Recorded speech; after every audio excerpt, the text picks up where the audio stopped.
friends, welcome to Annam's Recipes. இன்னைக்கு இந்த வீடியோல காராமணி சுண்டல் எப்படி செய்யலாம்னு பாப்போம். நவராத்திரி இந்த மாதிரி ஃபெஸ்டிவல் சமயத்துலலாம் சுண்டல் ஒவ்வொரு நாளும் ஒவ்வொரு சுண்டல் செய்வோம். அதுல காராமணி சுண்டல் எப்படி செய்யலாம்னு பாப்போம். நீங்களும் சுவையாக சமைக்கணுமா எங்கள் மசாலா பொடிகளை யூஸ் பண்ணி பாருங்கள். அதெல்லாம் வாங்கணுன்னா ஸ்க்ரீனில் வர்ற வெப்சைட்டுக்கும் வாட்ஸ்அப் நம்பருக்கும் போய் ஆர்டர் பண்ணிங்கன்னா நீங்கள் வேணுங்கிறத வாங்கிக்கலாம். இப்போ காராமணியை குக்கரில் போட்டுட்டேன். அது மூழ்கிற அளவுக்கு தண்ணி ஊற்றி உப்பு போட்டாச்சு. காராமணிக்கு தேவையான உப்பு.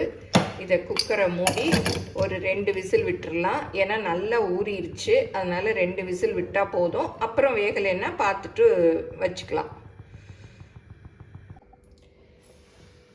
இப்போ காராமணி வெந்துருச்சான்னு பார்க்கலாம். பாருங்கள், நல்லா வெந்துருச்சு. நைட் ஃபுல்லும் ஊற வச்சதுனால சூப்பராக வெந்துருச்சு. நம்ம காலையில் எழுந்து போட்டால் தான் வேகாது. நைட்டே ஊற வச்சிட்டோன்னா டக்குன்னு பாருங்கள் 2 விசிலில் நல்லா வெந்துருச்சு. இன்னும் ஒரு விசில் விட்டோன்னா ரொம்ப குழஞ்சி போயிடும்.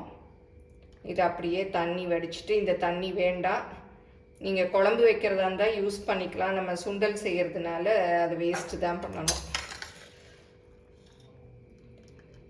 இதெல்லாம் அப்படி தண்ணி இல்லாமல் வடித்து எடுத்துக்கலாம்.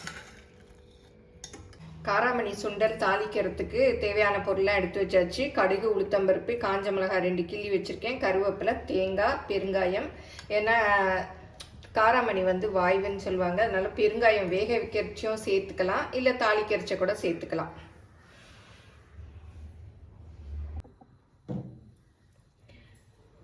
ரெண்டு டீஸ்பூன் எண்ணெய் ஊற்றிருக்கேன். இதில் உளுத்தம்பருப்பு போட்டுக்கலாம். உளுத்தம்பருப்பு கொஞ்சம் பொரியட்டும்.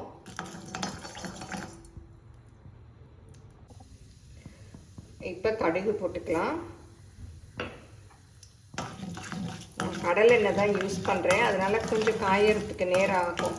ரீஃபைண்ட் ஆயில்னால் நம்ம ஊற்றின உடனே டக்குன்னு காஞ்சிரும்.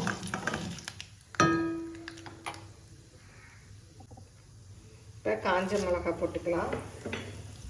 அப்புறம் கருவேப்பிலையும் போட்டுக்கலாம். அப்புறம் கொஞ்சம் பெருங்காயம்.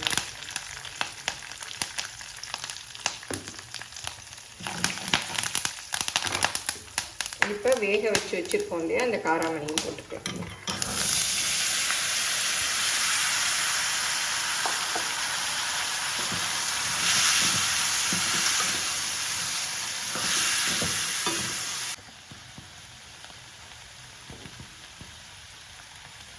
இப்போ துருவின தேங்காய் கொஞ்சம் போட்டுக்கலாம். அடுப்பை ஆஃப் பண்ணிடலாம், போதும்.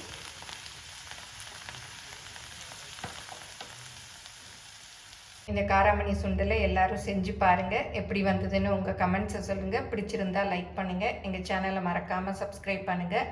ஃபேஸ்புக், இன்ஸ்டாகிராமில் அன்னம்ஸ் ரெசிபீஸை ஃபாலோ பண்ணுங்கள். தேங்க்யூ.